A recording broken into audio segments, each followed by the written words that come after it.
A graça e a paz do Senhor Jesus, amém? Os bons e bonitos digam glória a Deus. Estou no lugar certo, então.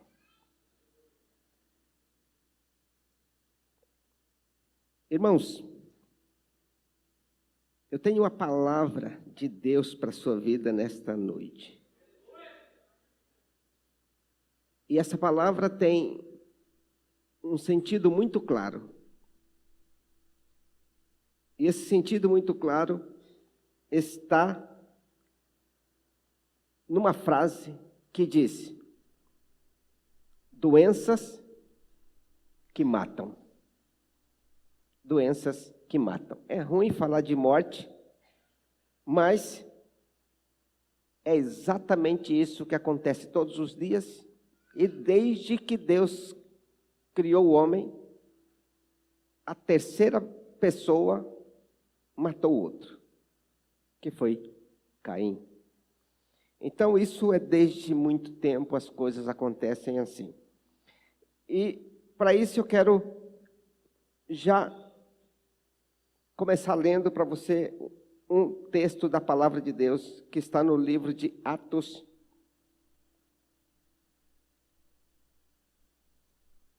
no capítulo 4.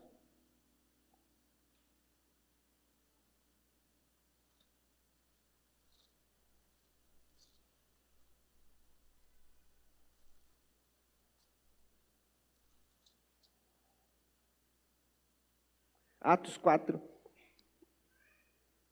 do 31 ao 37, que diz assim: tendo eles orado, moveu-se o lugar em que estavam reunidos, e todos foram cheios do Espírito Santo e anunciavam com ousadia a palavra de Deus. Era um o coração e alma da multidão dos que criam, e ninguém dizia que coisa alguma que possuía era sua própria, mas todas as coisas lhes eram comuns. Os apóstolos davam com grande poder testemunho da ressurreição do Senhor Jesus, e em todos eles havia abundante graça. Obrigado pela água. 34.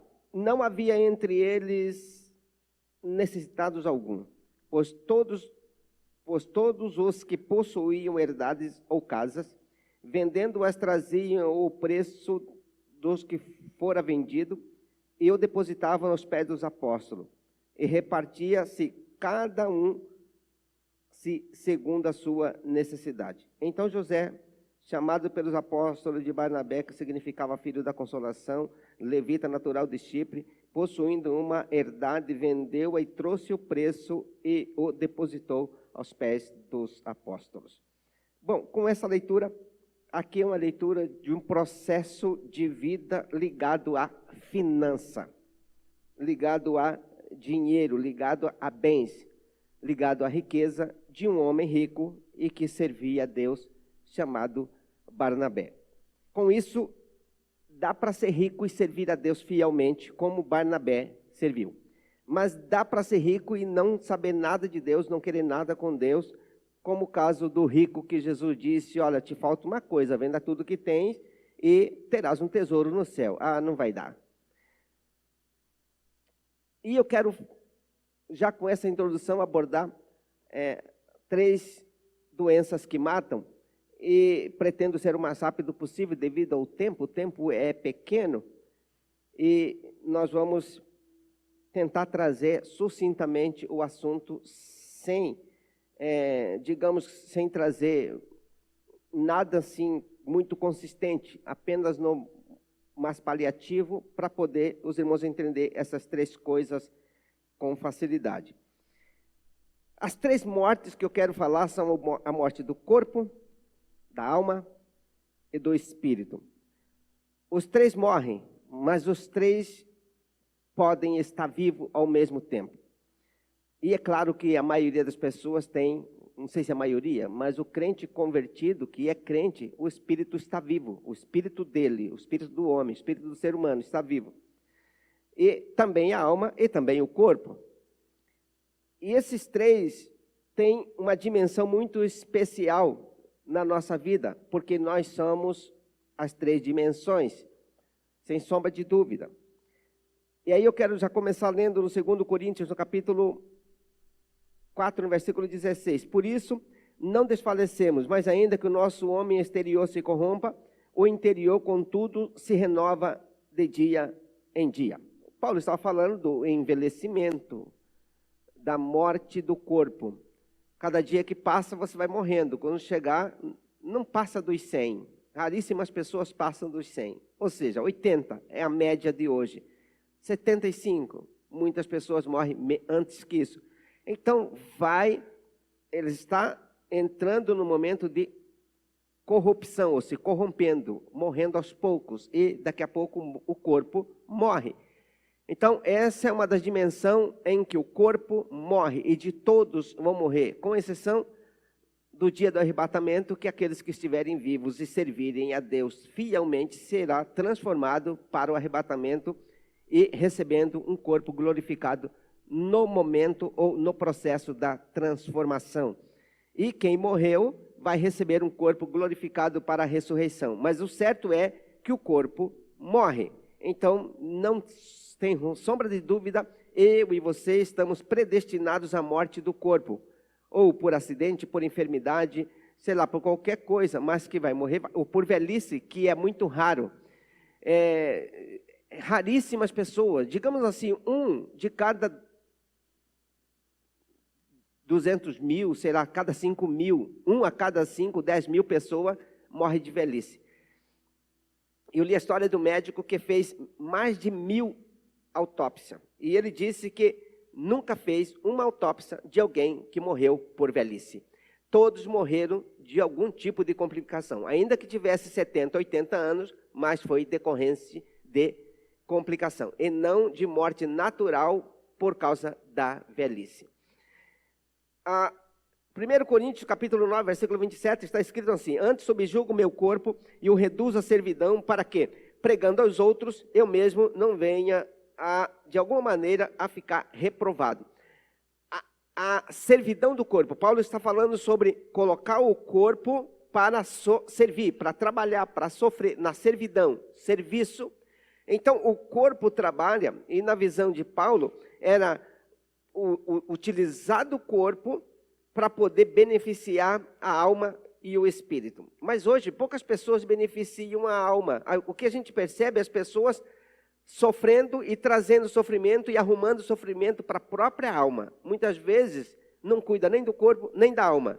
E alguns crentes pensam estar cuidando do espírito, mas se não cuidar da alma, não terá saúde para dar para o espírito. E eu vou te explicar daqui a pouquinho sobre isso. Mateus 6, 25. Por isso, vos digo, não andeis cuidadosos, ansiosos quanto à vossa vida, pelo que haveis de comer, pelo que haveis de beber, nem quanto ao vosso corpo, pelo que haveis de vestir. Não é a vida mais do que o mantimento e o corpo mais do que o vestido? Paulo está, ou melhor, Jesus está colocando o valor do corpo, porque não dá para pensar em viver na terra sem corpo, mas também não dá para viver na terra com corpo debilitado, doente. Você não consegue nada, não faz nada. E muitas vezes nós estamos com o corpo fragilizado, arruinado, e não conseguindo fazer as coisas, nem para nós mesmos, tampouco para Deus, porque nós estamos fragilizados. Muitas doenças, e a maioria das doenças somos nós que adquirimos, que digo, nós compramos, nós trazemos para nós mesmos, nós vamos lá e conquistamos a doença para nós. Um exemplo é, quem vive de tomar refrigerante está procurando um câncer mais cedo ou mais tarde, ou qualquer outro tipo de doença em decorrência disso. São muitos tipos de doença, não é o caso de falar especificamente de doenças hoje aqui. Efésios capítulo 4, versículo 4. Há um só corpo e um só espírito, como também fostes chamados em uma só esperança da vossa vocação. Então aqui eu passei alguns versículos falando sobre o corpo, não exatamente sobre a morte do corpo, mas o valor do corpo no processo da vida. E se o corpo não tem um processo claro na vida para cada um de nós, mais rapidamente nós vamos levá-lo à morte. E muitas vezes as pessoas ficam assustado com aqueles que suicidam, que sobem em cima da ponte e se jogam, mas todo mundo está suicidando, comendo e bebendo o que não presta. Suicidando aos poucos. Não jogou o corpo lá de cima da ponte, mas está todo dia jogando na ponta das lanças das coisas complicadas do dia a dia. E alguns ainda provocam o outro para partir para a briga para ver se morre mais rápido. São muitos tipos de confusão que nós mesmos pegamos. Aí, essa é uma das coisas do corpo físico. O corpo físico tem a sua demanda e o corpo físico vai acabar mais cedo ou mais tarde. E nós vivemos e dependemos desse corpo físico. Nós nos movemos por ele. Recebemos um corpo para um período de tempo. E esse corpo vai passar pela morte e depois por uma transformação. Então não será mais essa carne, esse sangue que vai herdar o reino dos céus, mas um outro corpo transformado. Ou pela morte e ressurreição recebe um corpo glorioso, ou no momento do arrebatamento da igreja vai receber um corpo, uma transformação do corpo para subir e morar no céu. Aí, falando aqui sobre a alma. O ser humano, ela é alma vivente. Deus criou um corpo e colocou no ser humano alma vivente. Esse corpo morre, mas a alma permanece viva. Quando Lázaro e o rico se encontraram, não foi no corpo, foi a alma de Lázaro e a alma do rico. Eles se viram por alma e não por corpo. Porque o corpo estava na sepultura e eles estavam em outra dimensão. O rico numa dimensão, Lázaro em outra dimensão. Se conheceram, viu que era lá. Isso porque isso é uma parábola, ainda não vou entrar nos detalhes, o porquê disso. Mas aí eles se viram e surgiu toda aquela conversa. Os de cá não podem ir para lá e os de lá não podem ir para cá. Mas não era no corpo. Porque o corpo é uma dimensão, a alma é outra dimensão e o espírito é outra dimensão. Então o corpo morre, mas a alma também pode morrer. Porque no caso do rico, morreu o corpo, foi sepultado e a alma já estava no processo de morte eterna. Que é o processo de ir para o lago de fogo e enxofre. Por enquanto é o Hades, é o inferno, mas depois será o lago de fogo e enxofre, quando chegar o juízo final do grande trono branco. Alma é todo o aspecto da vida emocional de uma pessoa. Tudo que se diz a emoção é alma. E muitas pessoas têm muitas emoções na alma e achando que está cheio do Espírito Santo, que é espiritual, quando na verdade é alma, é almático.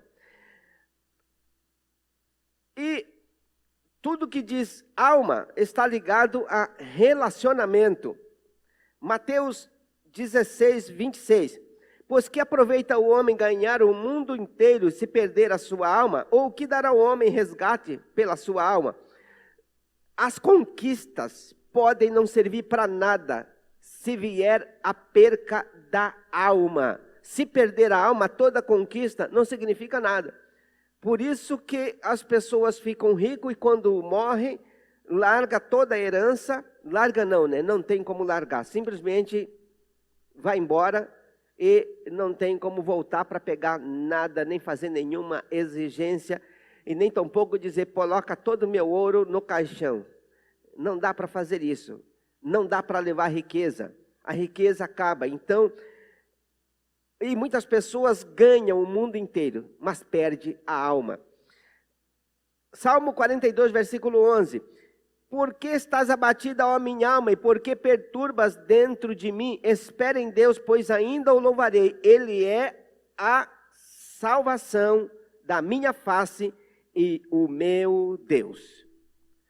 Como eu estava dizendo para você, né? As doenças que matam, ou melhor, as doenças que matam. Existe a doença que mata o corpo, a doença que mata a alma e a doença que mata o espírito. E o dinheiro é espiritual. Essa é outra coisa importante. Vou fazer um pequeno comentário sobre isso também. Dando continuidade aqui, Mateus 10, 28. E não temais os que matam o corpo e não podem matar a alma. Temei antes aquele que pode fazer perecer no inferno a alma e o corpo. Vai os dois, como o rico, no caso, foi para o inferno. Foi a alma e foi o corpo. Mas não falou do espírito. Eu te explico daqui a pouco por que não falou do espírito. Mas veja só que são coisas importantes. O corpo morre, a alma morre e o espírito morre. Os três podem morrer e os três morrem. Mas de algumas pessoas não morrerão. Daqueles que estão em encontro verdadeiro com Jesus, pode não morrer o corpo, se vier no arrebatamento. Mas o corpo, possivelmente de todos vão morrer. Talvez de alguns que estarão no arrebatamento, não. Mas o corpo morre, o espírito volta para Deus e a alma deve permanecer viva. Não podemos perder a nossa alma.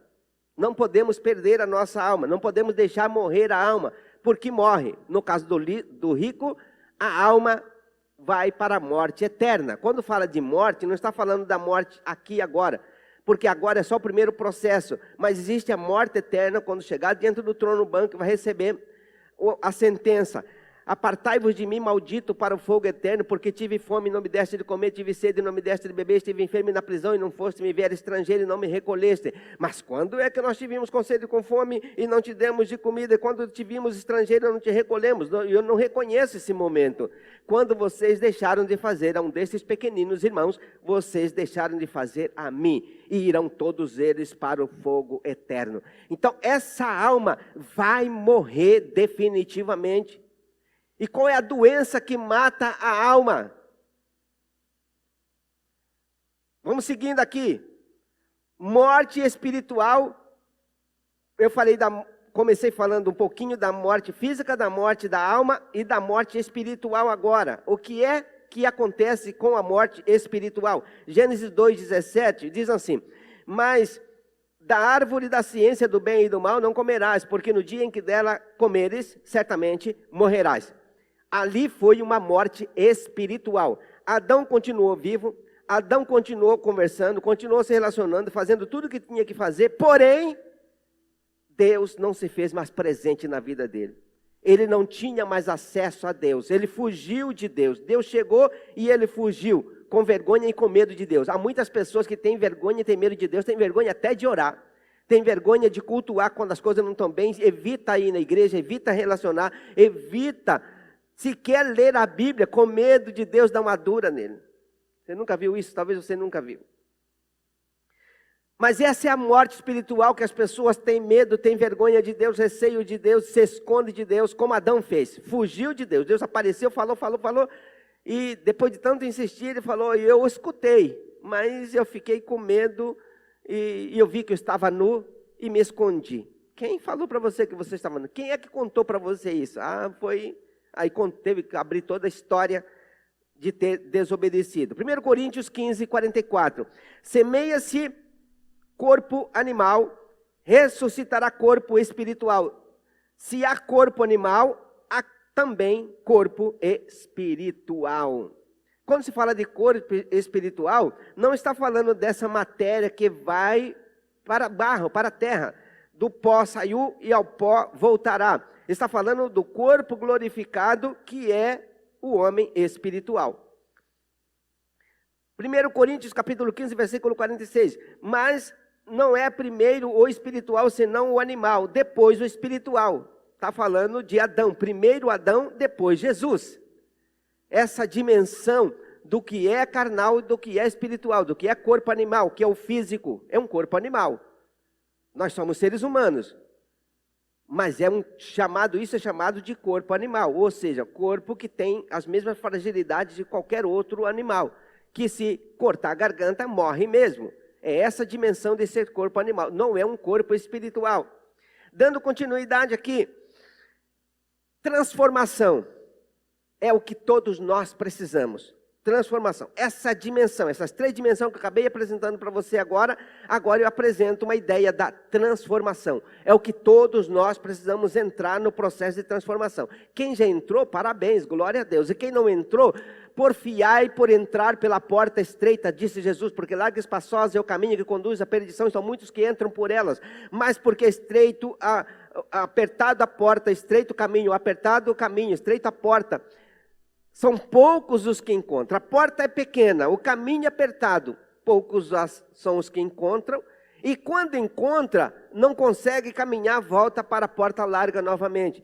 Então essa é a dificuldade, e o que nós precisamos para isso acontecer, para a gente conseguir encontrar essa porta, ou entrar pela porta e permanecer no caminho, porque o caminho é estreito, é muito espinhoso, chama-se transformação.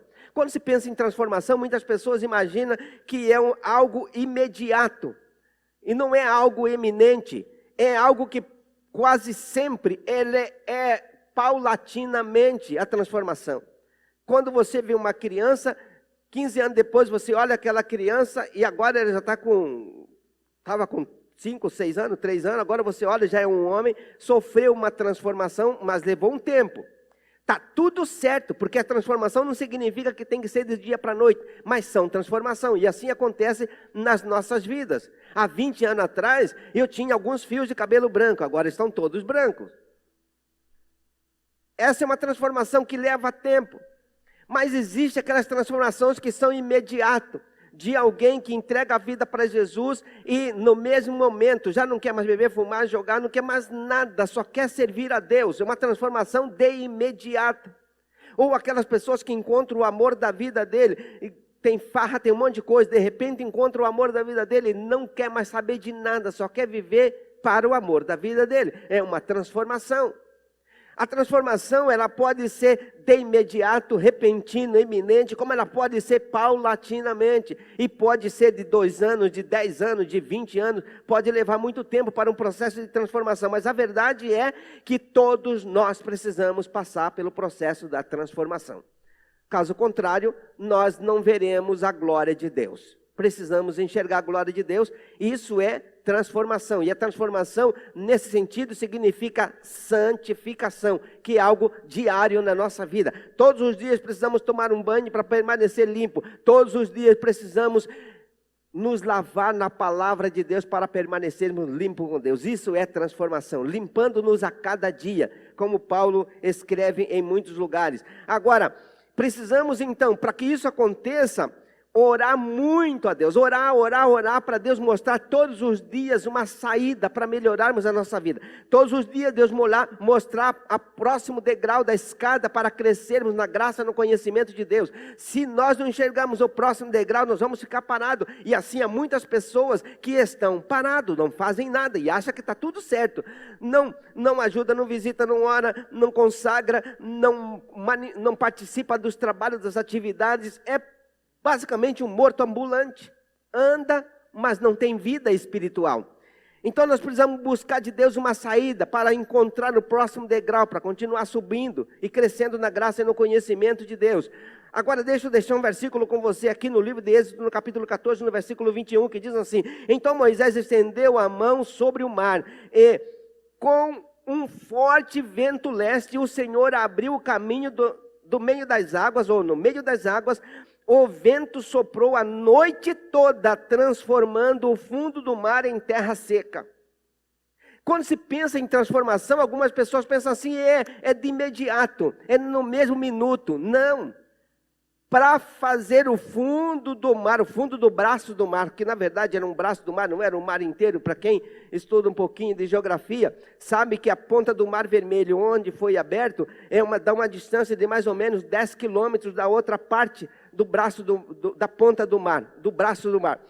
E ali nesse mesmo corredor onde eles passaram, abriu 10 quilômetros e com uma largura que não sei quanto, mas abriu-se uma largura suficiente para que a multidão pudesse passar. Mas o vento soprou a noite toda. Porque quando a gente olha, lendo a Bíblia assim rapidamente, não prestando atenção no versículo, vai imaginar que o vento soprou e na mesma hora abriu e questão de 10 minutos estavam passando. Não, foi a noite toda. E aí pensando, o povo viu o vento soprando? Possivelmente viu. O povo ficou acordado a noite toda? Eu acredito que também ficou.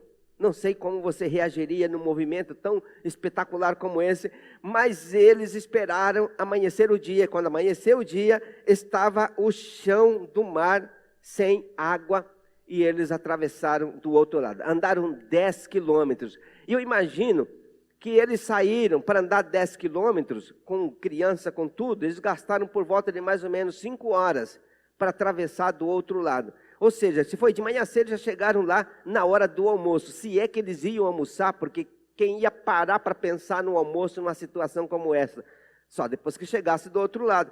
Mas a situação é que a transformação, ela tem muitos níveis na nossa vida. E o processo de morte e de vida tem muitos níveis na nossa vida. E se a gente não entender o processo da nossa vida, nós vamos acabar nos dando muito mal. E nós não podemos deixar isso acontecer. Por isso eu quero dizer para você que sempre precisamos orar, pedir a Deus uma saída para a gente encontrar o próximo degrau da escada, para não morrermos nem fisicamente, nem espiritualmente, nem emocionalmente. A gente precisa permanecer vivo. Não que nós não vamos morrer fisicamente, mas não é o caso de nós caçarmos a morte, buscar a morte, ir atrás da morte, como muitas vezes nós estamos tão descuidados que nós vamos caçar a morte. Sabemos, ia contar uma história aqui, mas não vou contar essa história, porque é bem recente, de alguém que está muito mal, sabendo que não podia comer açúcar, não podia comer coisa doce, e entrou no negócio. Então são pessoas que caçam jeito de se matar, se lança na ponta da espada. O Mar Vermelho demorou muito tempo para abrir. Se é alguém ansioso, ia ficar desesperado ali na beira, abre logo, já quero passar. Mas teve que esperar 12 horas. Já viu aquelas pessoas que chegam na beira do fogão e começam a resmungar porque a comida está demorando para aprontar? Não sei se já aconteceu isso com alguém de vocês. E aí a dona cozinheira tem que estar, espera, está quase pronto, mas tenha paciência, eu nem consigo fazer comida com você aqui no meu pé. Qual é que é a cozinheira que nunca passou por isso? Alguém na cola, ali marcando em cima, já está pronto, eu estou com pressa, eu estou com fome, que não sei o quê. Ou é criança ou é adulto, que não é só criança que chora por comida, adulto também chora. Mas a verdade é que existem essas dimensões. Êxodo 14, 29 diz assim: o povo de Israel, por sua vez, atravessou pelo meio do mar em terra seca, enquanto as águas formavam uma parede de ambos os lados. Então ficou aquele paredão, talvez de 10 metros de fundura, de 50 metros, dependendo do local da travessia, poderia dar 50 metros de altura o paredão de um lado e do outro. E aí a confiança desse povo, que eram bastante gente, por volta de 3 milhões de pessoas, atravessando um a um no meio do paredão. E as crianças certamente passando e batendo na beira da água para ver se furava a água para descer um caninho. Quem pode imaginar o que as crianças fizeram nesse dia? Não dá para imaginar tudo que eles fizeram, ou se deixaram fazer. Mas quem é que segura a criança? Mas a verdade que eu quero lhe dizer é que, quando existe algo terrível acontecendo, pode ter certeza que Deus sempre vai arrumar uma saída. Como Deus arrumou uma saída para 3 milhões de pessoas, Deus arruma uma saída para cada um de nós quando nós clamamos por socorro. Porque Ele é socorro bem presente na hora da angústia.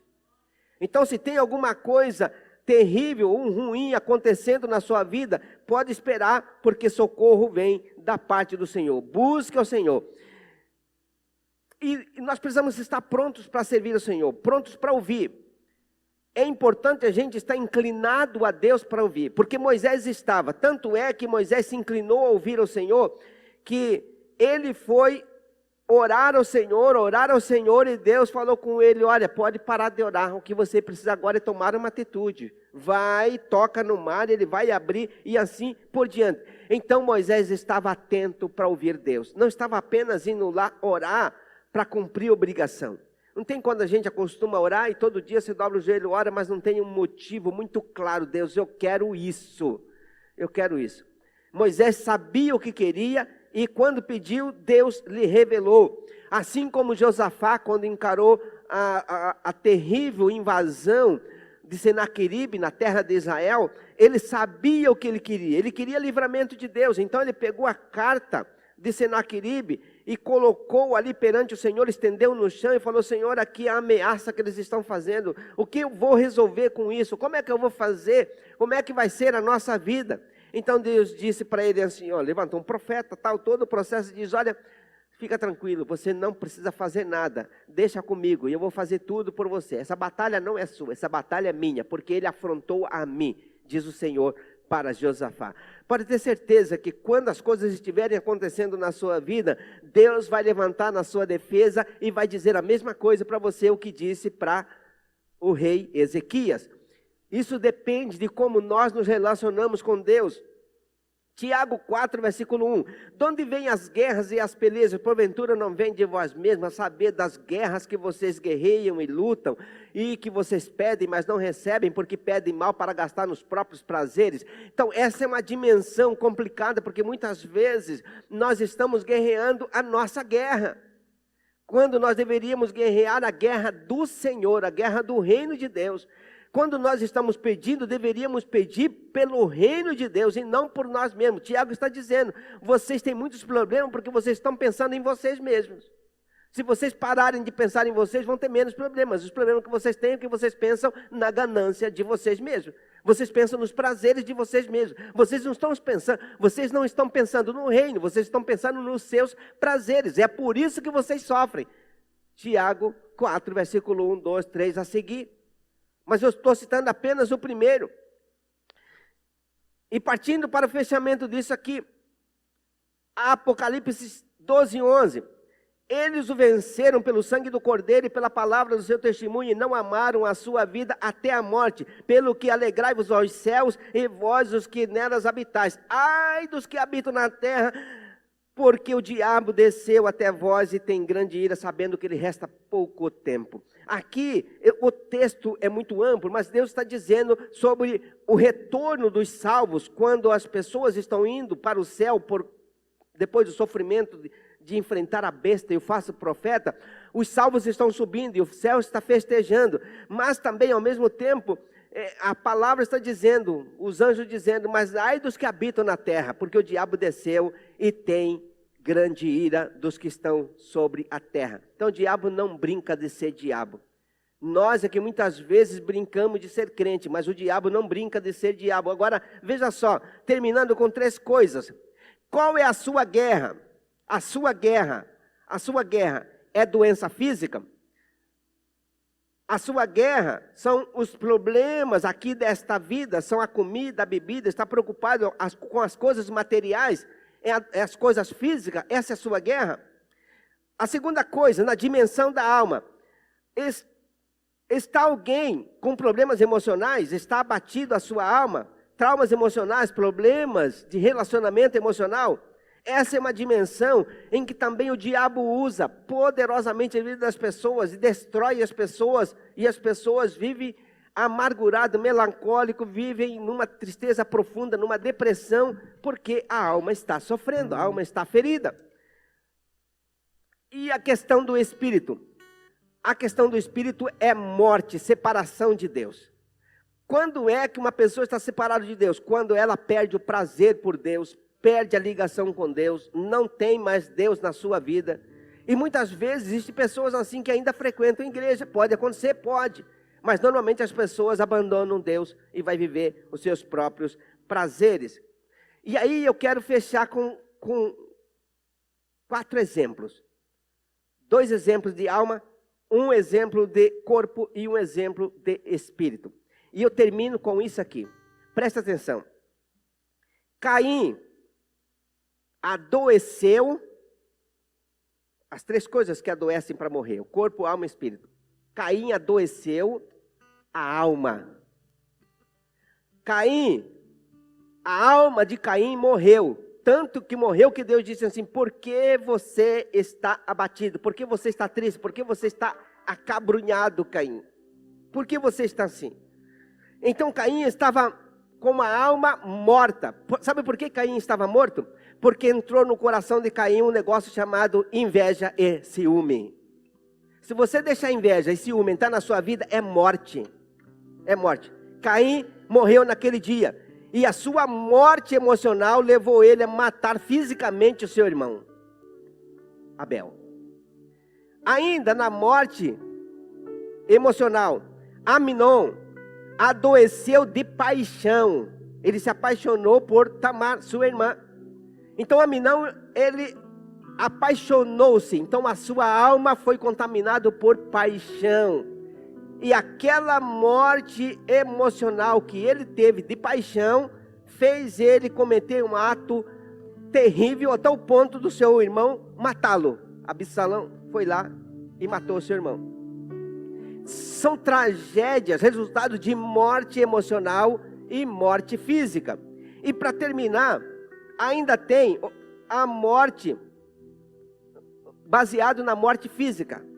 Vou falar aqui de uma pré-morte. Quando Ezequias recebeu a palavra, você não vai viver, você vai morrer. Põe ordem à sua casa porque você vai morrer. Aí ele orou a Deus, Deus mandou o profeta voltar e dizer para ele, tá bom, vou lhe conceder mais 15 anos de vida. Agora o que você precisa é, pega lá uma pasta de figos e coloca sobre a sua perna e ele vai ficar curado. Ou seja, o próprio Deus deu remédio para ele, pasta de figo. Para quem não sabe o que é, de figueira, figo mesmo. E aí Caim, ou melhor, o profeta, o rei Ezequias, que estava à morte, e Deus disse, você vai morrer. Agora deu mais 15 anos de vida, era morte física. Estava ligado ao seu problema físico. E a morte era em decorrência de problema físico. E não de emocional. Não de morte emocional, mas de problema físico. E aí nós encontramos uma outra pessoa que teve uma morte ligado à espiritualidade, mas ligado a dinheiro. Que é Judas Iscariotes. Ele morreu espiritualmente. Talvez quando Jesus chamou, ele estava vivo. Mas a verdade é que ele morreu e provou a sua morte quando ele ficou assim, muito zangado, porque a mulher quebrou o vaso de perfume nos pés de Jesus e lavou Jesus, ungiu Jesus com perfume. E ele disse, não podia fazer isso. Esse dinheiro era para vender, pegar o dinheiro para dar aos pobres. Mas na verdade ele não tinha cuidado dos pobres, ele queria mesmo era o dinheiro para ele. Então esse é um exemplo de morte por ganância, morte espiritual. Quando a pessoa resolve abraçar o dinheiro, já desprezou a Deus. Não tem nada a ver alguém ter dinheiro e ser rico. Como eu li para você logo no começo, no caso de José de Arimateia, era rico, mas aplicava o seu dinheiro no serviço de Deus. Já a ganância é quando você usa o dinheiro para a sua vaidade, que é no caso aqui de Judas Iscariotes. Então a morte, ela pode ser física, ela pode ser emocional e ela pode ser espiritual. A verdade é que todos corremos o risco de morrer em algum momento.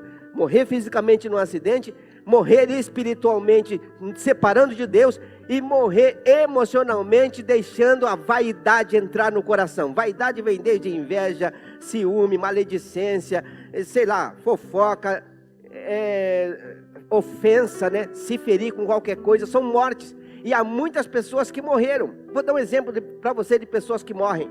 É aquela pessoa que fica de mal com o pai, de mal com a mãe, ela está morta emocionalmente. Ela está morta. Está de mal, está morta. Ela precisa ressuscitar. Porque a Bíblia diz, se dependerem de vós, tem de paz com todas as pessoas. Então, quem está de mal, está morto emocionalmente. A sua vida emocional está tão ruim, que se surgir um outro problema, ele vai cair de novo, porque ele não está bem emocionalmente. Tem gente que pensa que é simples isso. Não é simples. É muito sério. Mas nem sempre nós estamos prontos para crescer nisso. E eu quero desafiar você a ser alguém que se preocupe com a morte física, se preocupe com a morte espiritual e se preocupe com a morte emocional. Porque nós somos corpo, alma e espírito. O espírito é a ligação do ser humano com Deus. Esse é o espírito. A alma é toda a vida do ser humano. Você é alma, ocupa um corpo e tem um espírito vivo. Está com o espírito vivo. Você é alma vivente, ocupa um corpo e tem um espírito. É simples assim. Porque tem gente que pensa que ele é corpo. Não, você é alma. O seu corpo será enterrado e a sua alma permanece viva, ou no céu ou no inferno. Se nós não entendermos isso, a gente não vai valorizar o que tem que ser valorizado. E eu desafio você a ser alguém que se preocupe mais com a sua alma, com os cuidados que você tem que ter com as coisas para não se ferir, para não se machucar, para não deixar com que sua alma fique abatido, porque é possível ficar com a alma abatida? É, mas é possível estar vigilante para não deixar nada ferir a sua alma. É você que tem que controlar a sua vida, a sua alma, as suas emoções, não são outras pessoas. Tem gente que entrega o controle para outras pessoas. Tem gente que pega, aqui temos essa TV, tem um controle, você liga, você liga no controle. Aí você aciona e desliga de novo. Tem gente assim, que se alguém gritar ele zanga, se alguém parar de gritar ele fica calmo. É os outros que controlam, são as outras pessoas que controlam. Alguém olhou de cara feia, ele zanga. Alguém sorriu, aí ele volta a melhorar de novo. Alguém que liga ela e desliga, tem outra pessoa que tem o controle. Que história mais maluca é essa?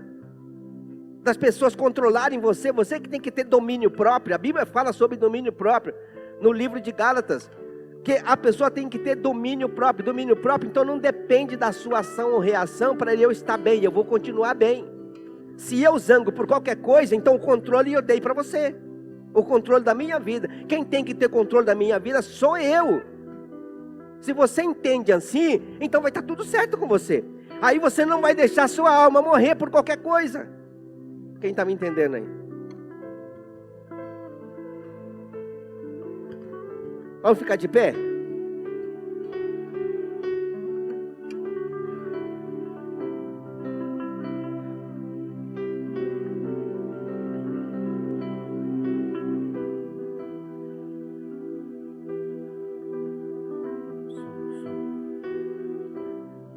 Glória a Deus. Eu não vou chamar você aqui por causa do tempo, mas eu quero fazer uma oração com você. O que é que precisa viver em você de verdade? É o corpo que está sendo morto, dia a dia, hora a hora, porque nós vamos matando. O corpo deteriora-se naturalmente, a Bíblia diz lá, o corpo se corrompe. Mas tem gente que vai eliminando com rapidez, jogando veneno. Se você é uma dessas pessoas, você então precisa de arrependimento, porque a Bíblia diz que quem danificar, quem matar o corpo, a Bíblia diz assim, se alguém matar o corpo, então eu também castigo essa pessoa, mato essa pessoa. Basicamente isso é a interpretação, de que se alguém matar o corpo, eu mato ela também. Então se você não pode matar o seu corpo, você tem que cuidar do seu corpo, porque é o único meio que você tem para permanecer vivo a presença de Deus na sua vida, é cuidar do seu corpo. Então se você é alguém que mata aos poucos o seu corpo, você precisa de arrependimento. Se você é alguém que mata aos poucos a sua alma, ficando brigando com todo, qualquer hora, qualquer tempo, está sempre se zangando, você está matando a sua alma. Então você também está sendo um assassino de si mesmo. Agora se você é alguém que vive mais pelas coisas do mundo, então você está matando o seu espírito. A exemplo de Judas Iscariotes, que por amor ao dinheiro vendeu Jesus. Quantas pessoas vendem o seu direito de entrar no céu por causa das paixões mundanas? Dinheiro. Então se você é uma dessas pessoas, ou entendeu que fracassou em alguma dessas áreas, coloca a mão sobre o seu coração enquanto nós vamos adorar o Senhor. E eu quero fazer uma oração com você, junto com você. Você vai repetir comigo em nome de Jesus. Ou da área física, ou da área emocional, ou da área espiritual. Vou fazer a oração junto ao mesmo tempo. Se você é alguém que está incluído nessa dimensão física, ou emocional, ou espiritual, Então eu quero orar com você, quero que você repita comigo essa oração. Diga assim: Senhor Deus, eu preciso de Ti, me ajude a cuidar de mim mesmo, me ajude a encontrar o próximo degrau para crescer na graça e no conhecimento. Me ajuda a ser bênção todos os dias da minha vida, no nome do Senhor Jesus. Muito obrigado. Amém.